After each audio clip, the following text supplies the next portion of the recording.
Diagwyd Goléir Cordia August Fáilte Road. Welcome to my story with me, Mary Honan, on Lear Media, supporting the Samaritans Limerick and Tipperary and Deal Animal Rescue in West Limerick. Judith Golden owned and ran a small hotel, and her husband, Leo Fleischmann, had a successful textile business in Memel, Lithuania. Being Jewish was not a liability in this port city on the Baltic Sea. Yet Adolf Hitler had ambitions beyond what anyone could know when he ascended to power in 1933. Now, I'm very honoured today that I have Judith Golden's nephew with me, the celebrated director and producer, Fred Finkelstein. Hello, Fred. How are you? Hi. Fine. Thank you very much. Thank you for having me, Mary. Just one minor correction. I'm actually Judith Golden's grandson. Grandson. My goodness. I was saying to myself, is he Judith's grandson or Judith's nephew? What a story, Fred. And you did a most beautiful documentary. It's only 45 minutes, but I must talk to you sometime about how you actually do it. It's just beautifully done. Well, it was a long process from beginning to end. I guess you could say the beginning is when I was born in America, the oldest grandchild of Judith Golden, my grandmother, and Leo Fleischmann, my grandfather. And of course, I wouldn't be here had they not escaped and left Europe in 39. Yes. And do you know what I was surprised about was the fortuitous way that, if you like, that it all happened. It was almost serendipitous that it was going to happen. The happy accidents that actually saved all of their lives. Well, I'm not sure if it was an accident or good fortune, but my grandmother Judith and her husband, my grandfather Leo Fleischmann, had the insight, the foresight, to see that when Hitler came to power, things were starting obviously to turn against the Jews. And even though Memel was a kind of a safe harbor, no pun intended, I mean, it was a port city, but it was a safe harbor for Jews because Jews lived well in that part of the world. Now, Memel, for decades, was part of East Prussia. It was not really part of Lithuania until 1923. That's right. Past post-World War I Treaty of Versailles, and the territory that Germany had controlled up to World War I was taken away from them in the terms following their defeat of World War I. So, sorry for interrupting. Your documentary is so in-depth and so historically factual, and so there's so much detail in it. It's one of these documentaries you'd need to actually maybe listen to a second or a third time to actually take in everything. It's just such an explosion of information. There's a lot of data. Yeah. So we explain in the film that actually my mother, who was Frances, the oldest of the three children, was born in 21. Technically, she was born in East Prussia, but in 23, when it reverted back to Lithuania itself, the designation changed. So, on her passport it says Memel, Lithuania. Technically, it was Memel, East Prussia. Yeah. That part of Europe was German speaking. That part of Lithuania was German speaking. My mother barely knew any Lithuanian. They were required to take it in school, but she never learned the language. They were German Jews. They identified more as German Jews than as Litvaks, Lithuanian Jews. And did they not speak Yiddish? No. No, the Yiddish was déclassé. Yiddish was for for the Eastern European Jews, Yeah. and they were snobs. They were German Jewish. I know snobs. there was a lot of negativity. There seemed to be towards those who spoke Yiddish, but yet when it came in the concentration camps and that, those who did speak Yiddish had a better chance of survival than, say, the Greek Jews who didn't speak Yiddish or German. So they never knew when their orders were being bellowed, and they never moved quick enough. And they were the first to kind of to be killed because they didn't understand any of the two languages. Yiddish was so close to German. That's right. They understood it, but really that was déclassé. That's what the Eastern European Jews spoke, and the Litvaks, the rest of the Lithuanian Jews. But they prided themselves on speaking German. But in a long answer to your question, when Hitler did come to power and things started to get bad, my grandfather, Leo, said to his wife, Judith Golden, you better contact your sister in Indianapolis, Indiana, and have her send us a visa, because I think we're going to have to get out of here. So they were already planning. Wasn't he in England at the time? He was in England at the time looking for fabric. He was constantly, frequently going to England because of his textile business, and he saw people were talking, and newspapers it's easier were to see from the outside looking in than sometimes from the inside looking out. Right. In Lithuania itself, they didn't really see it, or they didn't want to see it. But visiting England, he could see the handwriting on the wall, and he knew that they needed to get that visa from Aunt Rachel in Indianapolis in order to have the option to leave and come to America if things were going to continue to get bad. And of course they did. They got bad. Yeah, I was struck in the documentary with, wasn't it your grandmother? You wrote about your grandmother for many years, but she seemed to me like a fascinating woman. She seemed to me like a character, somebody who took no food, no prisoners, somebody that spoke from, the saying, shooting from the hip, somebody who said what they felt. Well, once their mind was made up that they were going to leave, of course, many of the neighbors, and we talk about this in the first part of, the film actually takes place over about a 32-year period. I created a short video video portrait of my grandmother Judith in 1983. Yeah. So we had that material.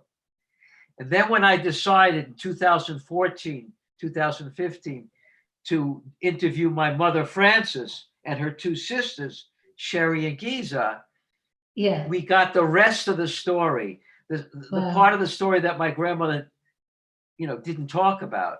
Not that she was uncomfortable talking about it. Just didn't. We never got. I didn't ask all the questions. We used part of it because her piece was only 20 minutes. The new piece that we created, Leaving Mamel, Refugees from the Reich, turned out to be about 42 minutes because we incorporated part of my grandmother's story from 1983 along with the interviews in 2014 and 15, where my mother and her two sisters really talk about more in depth about their lives and the incoming impact of Hitler's control post 1933, how they had to be pulled out of schools and the laws coming down hard against the Jews.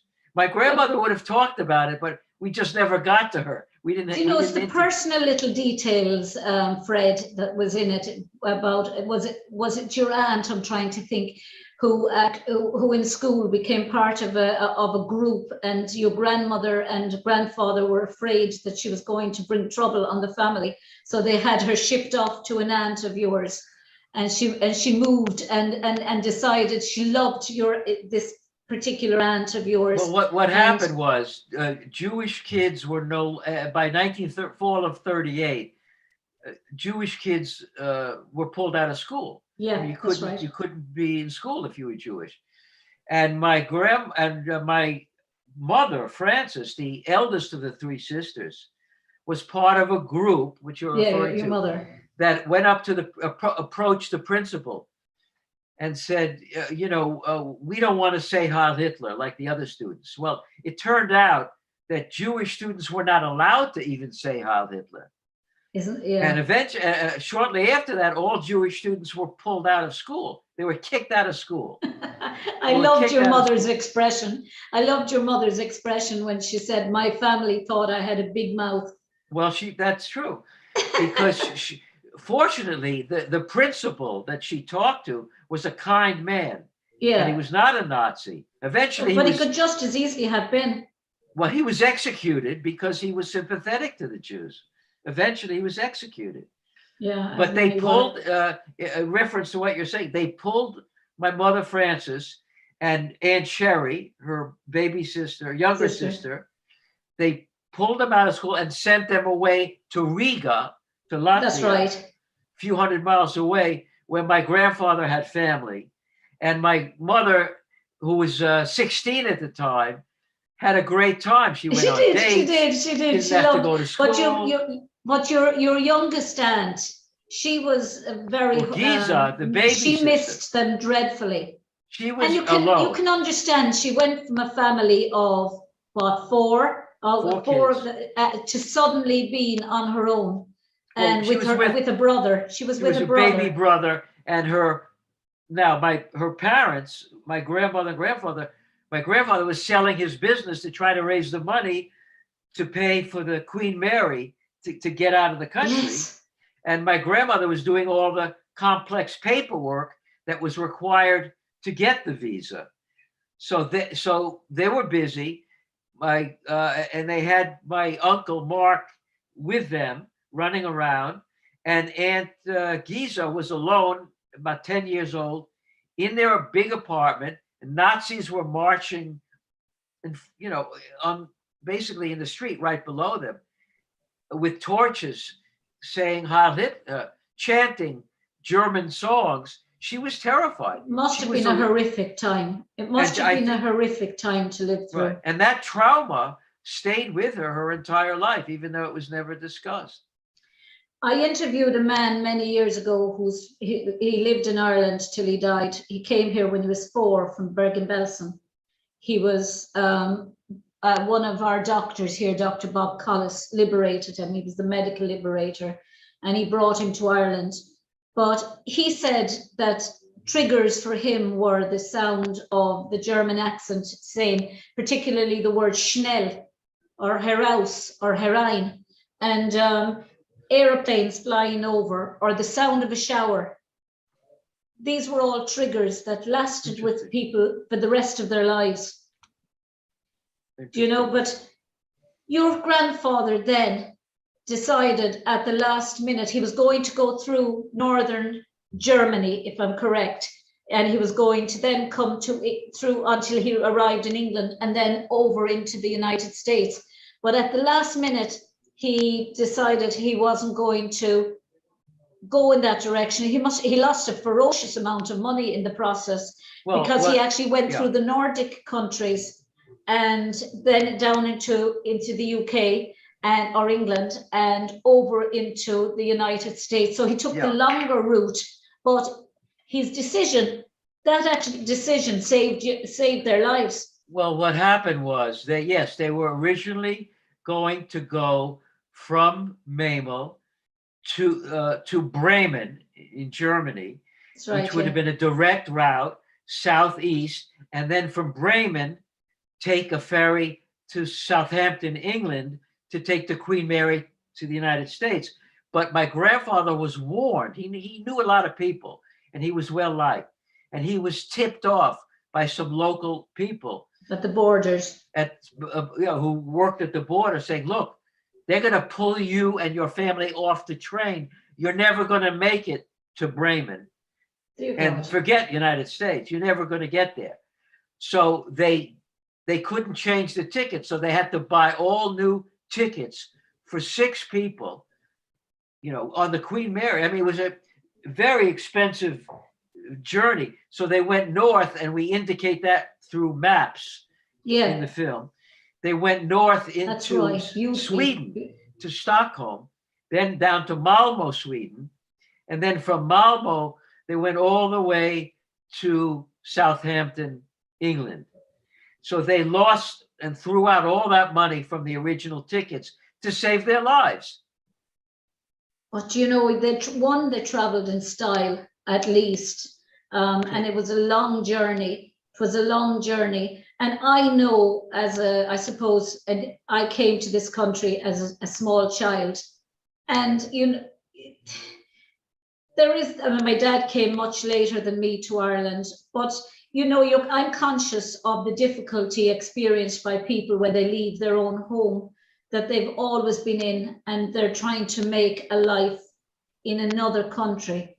But I was struck by, when I was listening to the documentary, how, I think it was your aunt, said that the minute she never wanted to hear anything about Europe after that. She just completely immersed herself in life in America. She fully felt, she said, she could never wait to be an American, to become a citizen, because she fully felt, even though they didn't speak the language, she felt American. Isn't that amazing?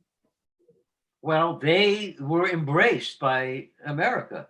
This saved their lives coming here. It must have been a tremendous culture shock to come from Mema, Lithuania to Indianapolis, Indiana in 1939. In fact, my mother, Frances, tells a story of how she was invited to go to the beach, to a lake with a beach in somewhere near Indianapolis. And in Europe, it was the custom to wear silk pajamas to the beach. That's what they wore. And she wore them, and she realized nobody is dressed this way. She was terribly embarrassed as a 17-year-old teenager in Indiana, but nobody made fun of her. They were very nice. But that's what I think about the Americans. I think they're not judgmental. They love success. They love to see a rags to riches story, or somebody who has suffered coming out the other side and becoming hugely successful. Many countries don't like that. They have a grudging attitude towards success. The Americans don't. They just love people being successful, and they're not judgmental. My mother felt, they all felt very embraced by America, and very much wanted to be Americans. And in reference to what you started to say about not talking about Europe, Aunt Sherry put it behind. They didn't want to know what was going on. No. And there was no video, there was no computers in those days so it was easy to relay information. But they were getting reports every once in a while. They'd get reports that things were bad and that there were concentration camps. Look, there were concentration camps since 1932. Dachau was one of the first camps that held political prisoners and homosexuals, and they were getting reports. They knew things were bad for the Jews. And even places like Kelmno. Kelmno was one of the first places that there was a gas, if you like, gas trucks, but they didn't gas enough people. So they created Auschwitz and places like that where they could exterminate en masse. And it's a horrible phrase, exterminate, but that is the way they saw the Jewish people as something that needed to be exterminated. Of course. And en masse. Yeah, it was pretty scary. I mean, the thing that made it, I think, even more complicated was they never talked about it for years until Steven Spielberg created Schindler's List. That kind of blew the door open, and people started to share their stories. That was the early 90s. But I never really got the whole story until I sat down with the video camera and we interviewed my mother and Aunt Sherry and Aunt Giza and found out the details of this horror, this tragedy. What was life like for your mother and and it must have been harder for your grandparents because they had spent a whole lifetime in Lithuania. That's coming right. back, having different for young people. They kind of fit in. They adjust. Your aunt was saying about how she loved the music and she loved the cheerleading and the football, and it's easy for young people to integrate, but not so much for older people. I mean, I interviewed a friend of mine her parents were Polish, and they moved to France, and then they had to escape France into Switzerland at the outset of World War II. And her parents never really spoke about it. There was no communication about it. And they were out in the countryside, and they found it very hard to speak languages and that. And they still continued to speak Polish within the home, yet she spoke French. You know, it's amazing how young people will integrate much easier than the older person. What was it like for your grandmother and I think it was difficult. She never really learned English. I mean, as you saw in the film, we used subtitles because her accent was so pronounced, and she never was very comfortable with the language. My grandfather, he had to make a living. I mean, he was no longer a rich businessman. He had to make a living, and he went into the handbag business. And he did okay. I mean, he was able to support a family of 4 kids and a wife, and they had a nice big apartment on the Upper West Side in Manhattan. But he never reached that level of success that he had experienced in Europe. But they made friends. They had European friends. There were some friends from Mamel who also got out, who were friends with my grandparents. They led a much quieter life, I would say.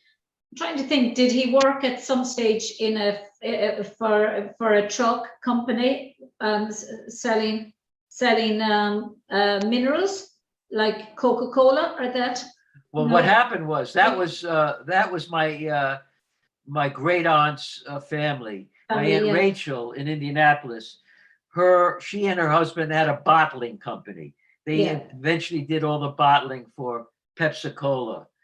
And so my grandfather, who didn't know much English when they first came, 1939, he was working as a day laborer, counting cases of Pepsi on the truck. And that can't have been easy for him either, having come from having a lot of money to suddenly being a day laborer. It was a big come down, a big social demotion, so to speak. No, he was very unhappy, and that's why they left to go to New York after a few years, because they needed a bigger canvas to paint on, so to speak. He needed a bigger space. He was a small peg or he was a small fish in a big fish in a small pond. Well, and Indianapolis was still kind of a small town in many ways. Yeah, they were part of the Jewish community, but it was much smaller. New York afforded him greater opportunity, and he could go off on his own and start this handbag business. And then, so they stayed in New York, and the 3 sisters married, and I grew up in New York along with my cousins, and New York became our home. It's a very vibrant city. You could be lost in New York and nobody would, or you could be in New York and nobody would even know you were there. It's such a cosmopolitan, and it's a city that you could really fit into, no matter who you are or what nationality you are. That's true. I was there a few times, but only for about a day each time, so I didn't see enough of it. But what was I going to say to you? How did you get, I suppose, the bug about and feel that you needed to write their story? I'm sorry, ask me again. How did you realize that you really needed to write their story and to document it? The story tells itself in a certain way. Their experiences in Europe, the foundation of their lives, they explained all that in the interviews. And basically, my writing consisted more of creating transitions to go from the beginning of this piece to present day. Now, the beginning of the piece started really with my great grandfather, whom I never met because he died in 1911, Moses Golden. They called him Moshe the Englander. Moses the Englishman, Englander. Because he had such a wild life.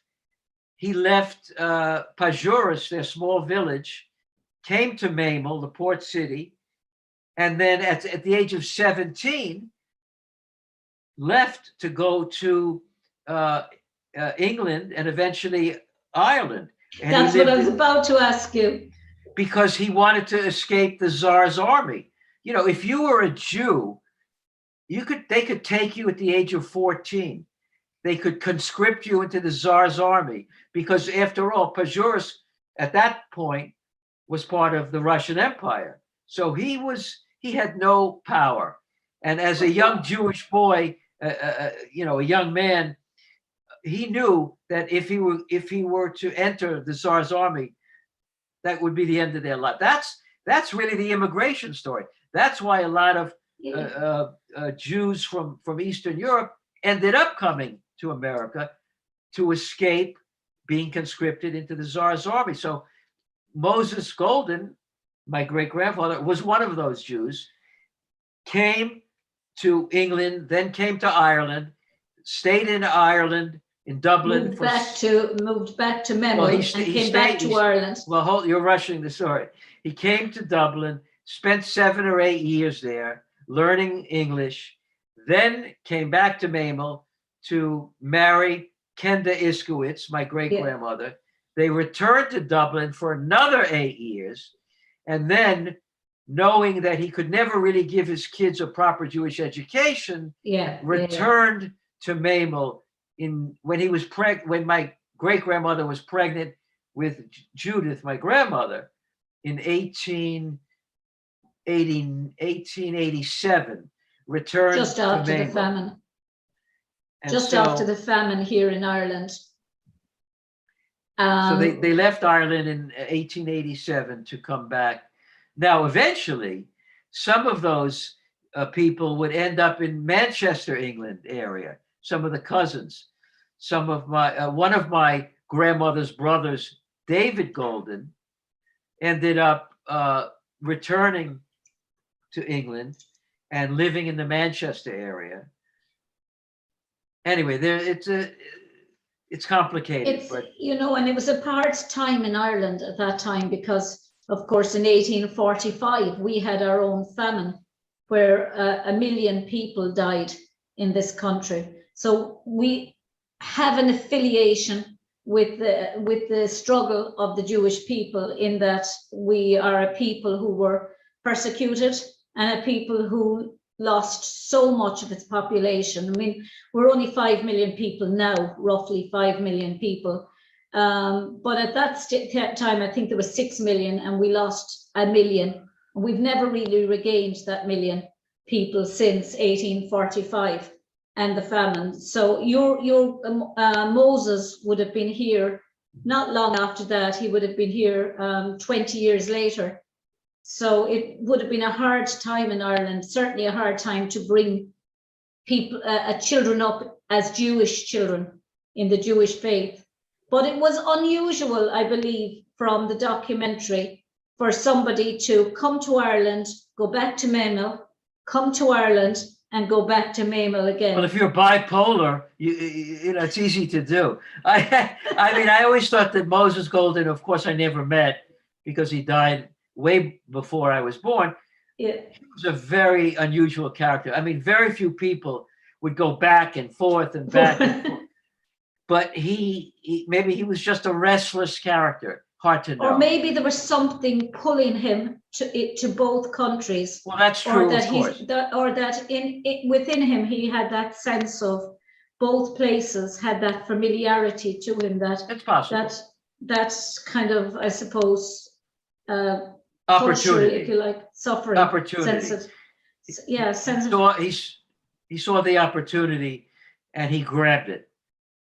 Yeah, but he was fortunate. He was wise as well. You know, yes, he did. He knew that Memel was going to give his children the best opportunity of being brought up in the faith of his forefathers, if you like. The documentary, how difficult was it to actually set up and start? I know it was you produced and directed it, but it was edited by a Pad McLaughlin. I had to actually look at that name so many times because he has spelled it P-A-D rather than P-A-T. So I presume it's the Gaelic, an abbreviated version of Padraig, which is the Irish for Patrick. And definitely McLaughlin is an Irish name. So that it was. I thought it was a Scottish name, McLaughlin. I know, spelled MC is Irish. M-A-C would be. Well, that's my M-A-C editor. would be Scottish. Pat is my collaborator, and we've worked on 3 documentaries together, and this is the 3rd one. And he did all the camera work, and we edited it together, really. But he is given the credit as editor, even though I was in the editing room 80% of the time. But he has a really strong sense of continuity, which is what you need when you're creating. Well, and also narratively, when you're creating a story, each edit that you see, each frame of video has to be connected to what came before it and seamlessly lead into what's going to follow. It's a story. It's a story that you're trying to tell somebody's life as a narrative. Right. And obviously, you know, sometimes you see things and you look and you think that's got no relevance whatsoever to the previous or to the next. And that's what you're looking for to hold your attention, is that something is continuous. The story has to move. The story has to be clear, well defined, and it has to try and hopefully to have a sense of excitement and drama, because it is a visual medium, and the story itself is a dramatic story. I mean, it's survival. It's people who are threatened. Their lives are threatened.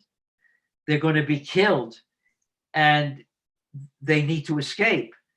And that's what the story is about. It's about their escape and their integration into a new society, a new culture, and learning the language, learning the culture, and adjusting and becoming Americans, which of course this country is known for that, because people come from all over the world to come to America, the land of opportunity, the land of freedom. At least that's how it's perceived in the outside world.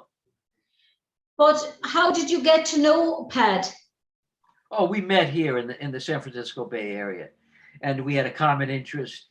And actually, I was about to start a documentary on psoriasis and psoriatic arthritis, the conditions I've lived with. And his brother-in-law had a severe case of psoriasis, so he was familiar with it. And we ended up doing this very powerful documentary, the first one ever made, in fact, called My Skin's on Fire, Living with Psoriasis. And we did that in 2004, 2005. And Pat did all the camera work for that. And we did all the interviews. And we did a second film on children with psoriasis. And then we did this one as well. So it's a terrible condition. Been challenging. My cousin has it since she was a child. They say it's connected to, it's a rogue cell within the body, and that apparently there's a lot of research being done in France all over.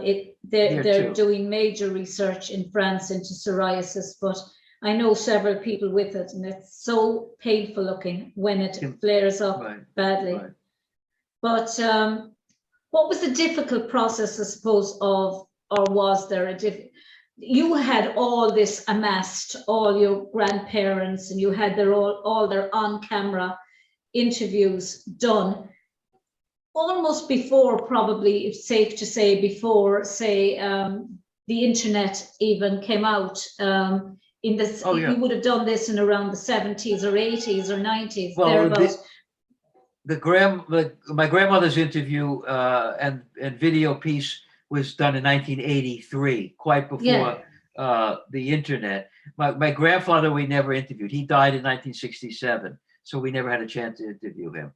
But the piece on my grandmother, we did show as a videotape to family and some friends. But, there was no major distribution outlet in the early 80s for this kind of stuff. So you had small video screenings for your friends. But we had the material, and we were able to digitize it and make it available for editing. Mm. And of course, we incorporated those very strong parts into this current piece, Leaving Mabel. Yeah, because I can remember growing up as a child, I spent so much time back in England every year, maybe a few months at a time. And my uncle was obsessed with the cinema camera, and he'd video he'd video everything you did as children and all the family and that. And he has them all on those little slides and things like that. But every now and again he'd bring them out and play these movie slides. But I was astonished at the quality of the video footage in your documentary, that it didn't look old.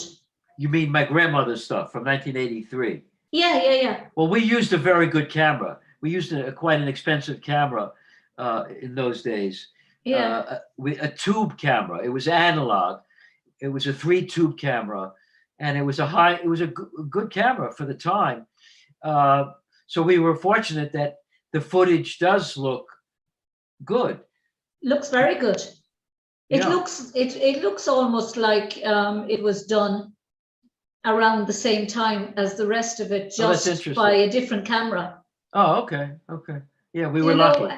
We were lucky. Very, very lucky. But you have an event coming up, haven't you, to promote the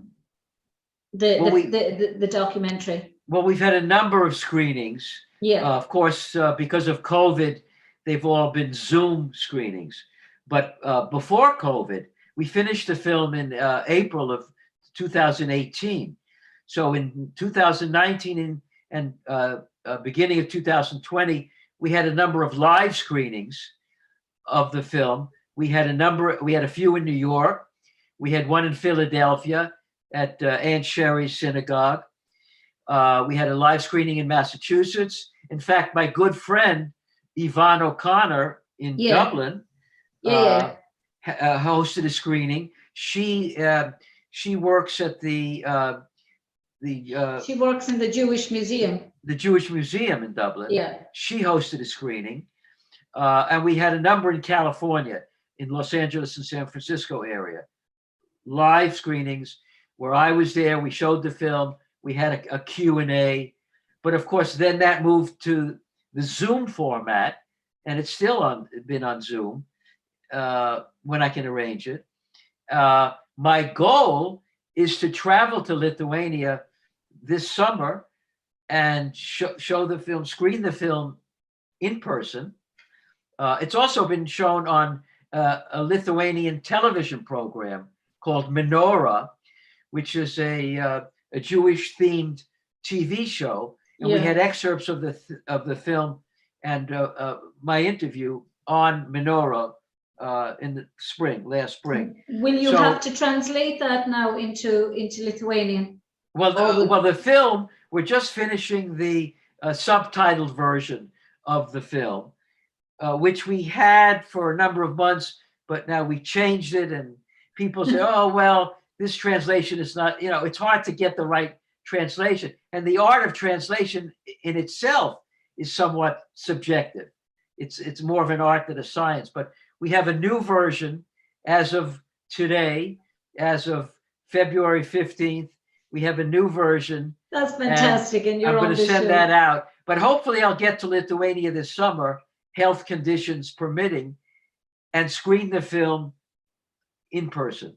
How did you find that COVID affected, I suppose, both you on a personal level, but also you as a creative person? Did you find that it forced you to learn things that you probably would never have thought? I know I would never have thought of Zoom prior to COVID, but we were just starting our little radio station, our little media company, and everything just went down the tubes when COVID struck. Well, So we finished the film. We finished the film, don't forget, in April of 2018. So we had a few years to show. But again, as I've said, I'm trying to set up Zoom screenings around the country. And then people ask me questions like we're doing now. We do a Q&A. But the thing that's great about Zoom, when people participate, they ask me a question and I answer it on the spot. And that's wonderful, because then I can interact one-on-one with people. Yeah, you see, I'm the only person here in my country really who, I think I'm the only one who's really doing, say, in-depth interviews with survivors and children of survivors, because they're what I call the survivors, because they bring their own set of trauma to everything, because they've grown up with the trauma of their parents, who sometimes can't articulate the trauma and sometimes over articulate the trauma. So, I mean, if you look at Bernice Eisenstein, who wrote I Was a Child of Holocaust Survivors, she said she was constantly at the lost and found section looking for her parents' past, and she never knew where their past ended and her life began. It was all interspersed. Their friends were the only people she saw. She was surrounded by Holocaust memories and experiences, and she never felt that no matter what she suffered in life, it would never compare to the suffering of her parents. And that brings with it its own set of traumas that people think, oh, well, the war ended. People are no longer suffering. They're survivors. But it's what they carry with them for the rest of their lives and how they react to it with their own families. Yeah, you're talking about intergenerational trauma. Yeah, absolutely. Which gets passed down unconsciously from generation to generation. Now, technically speaking, my mother and her sisters were escaped. They got out. They never went to the concentration camps. So were they survivors?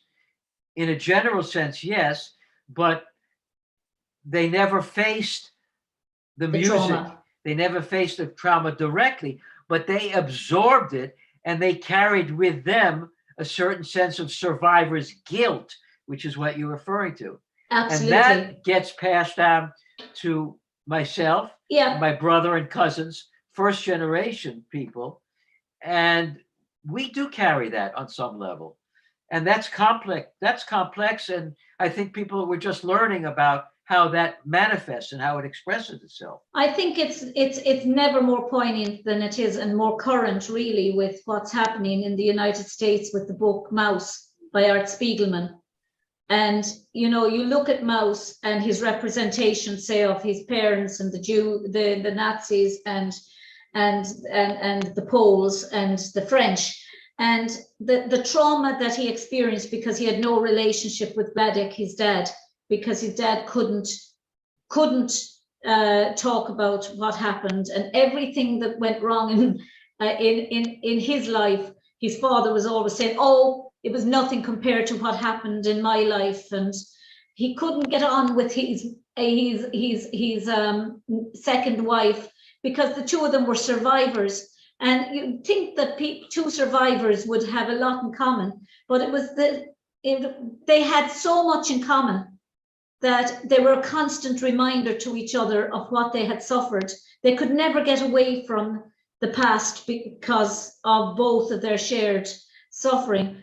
And that, I'm very conscious of the survivors' guilt and the survivors' suffering, the second generation children and their suffering, which almost goes unnoticed. People say, oh, but you didn't suffer like I did.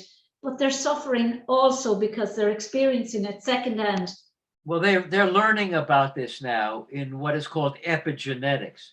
So, for example, they have taken baby mice and they have put the smell of cherry blossoms. They put cherry blossoms in front of their noses and then given them an electric shock. Oh. Okay. So they've done that 3 or 4 times. By the third or fourth time, by the time the scientists put the cherry blossoms under their noses, even without the shock, their bodies react. Yeah. Like Pavlov's dogs. So what's happened? What's happened is they've bred those mice, and the next generation of mice that come along, scientists put the smell of cherry blossoms under their noses, and even without the shock, those second and third generation mice, they jump. Yeah. Think about the implications of that in human beings. Yeah. How the trauma gets internalized and gets encoded into our genetic signature and stays with us for who knows how many generations. I mean, it's like, I suppose on a basic level, it's like a mother having a fear of spiders, and children who may never have known why they have a fear of spiders realize afterwards that it was inherent in them that they were going to be afraid of spiders because they were constantly looking at their mother or their father jumping every time they saw it, or while they were, in the womb. We inherit all of this, and it fascinates me as much to listen to the second generation stories because they're all tied up in the first generation's experiences. And some people are fortunate. I've spoken to some people who are really fortunate in that. My friend Toba Abramczyk, her father always spoke about it, and she had a wonderful relationship with him. Others I've spoken to, their parents just completely shut down and felt complete trauma at having survived, and others just didn't want to talk about it at all. And it's got, we tend to look at things and say, oh well, it's 75 years ago, it should be forgotten. People will always say that should be left in the past, but it's the generational effect that it has on people that's true. Almost as profound. It's true. Well, what's your next move now with it? Well, I'm not sure. That part of the reason I want to go to Lithuania to show the film in Lithuania is to gather material and or at least talk to people about what the concerns are within the Jewish community there. Now, Lithuania is a small country. Of course, they were decimated by what happened during the Holocaust. Yeah. They lost 90% of their Jews. The surviving Jewish community is about 3,500. And I've met, or at least, I haven't been there, but through Facebook, I've communicated and have friendships with a number of leaders of the Jewish community there. And I want to bring a little audio recorder and start doing some audio interviews and find out what their concerns are. And the Jewish community is very strong in Lithuania, but there is also a sense that the past has not been dealt with. There has not been that many of the a number of the Nazi leaders have been honored by the Lithuanian government. Who these were people who sent Jews to their death, and they have not. They've been looked on as heroes. So there's a disconnect, and there's some real problems within the Lithuanian government as to the way they've treated the past and the way they've kind of created their own version of history. And I'm interested in exploring that. Well, there's a Catholic priest in France, Father Patrick Desbois, and he's written he's done a documentary, Holocaust by Bullets, and it's an extraordinary documentary. It's gone all over the world, and he goes all over the world, mostly to Eastern Europe, and he has found that several million bodies that were buried, many of them sadly buried alive. It was the Nazis used one bullet to kill mother and child, and there are people still alive today who were children at the time who actually saw this. So when they say that there's 6 million Jews died and 5 million Gentiles, when you look at the amount of bodies that have been unearthed in Eastern Europe by Father Desbois and his crew, it's extraordinary. The number could double that. There could easily be 12 million if all the bodies were uncovered. That Holocaust by Bullets, it's called. It's well worth a read. Well, what was I going to say to you, Fred? Thank you very much for coming on my show. And is there anything you'd like to add? If people want to see the film, they can contact me directly, and I'll send them the link. They can email me at freddy1818@att.net. That's FREDDY 1818, all lowercase, at att.net. And I will. I'd love to hear from people, and I'm happy to share the film with them. I'll be putting your documentary, with your permission, at the end of this interview, so people will be able to just wait around until the end of the interview, and your documentary will begin. That's great. Thank you, Mary. I really appreciate that. And I'll also put your email address around at the bottom for people to contact you. Thank you so much. Well, Fred Finkelstein, thank you so much for being my guest. Shindera Leshon Clor. That's the end of the show for today. Until the next time, Lacunav Day. But Walam to Galer Chiacana, Sonas Agus Grow. I wish you peace, happiness, and love. Agus Gadesh Sloan. Sloan. Shalom. Shalom. Bye.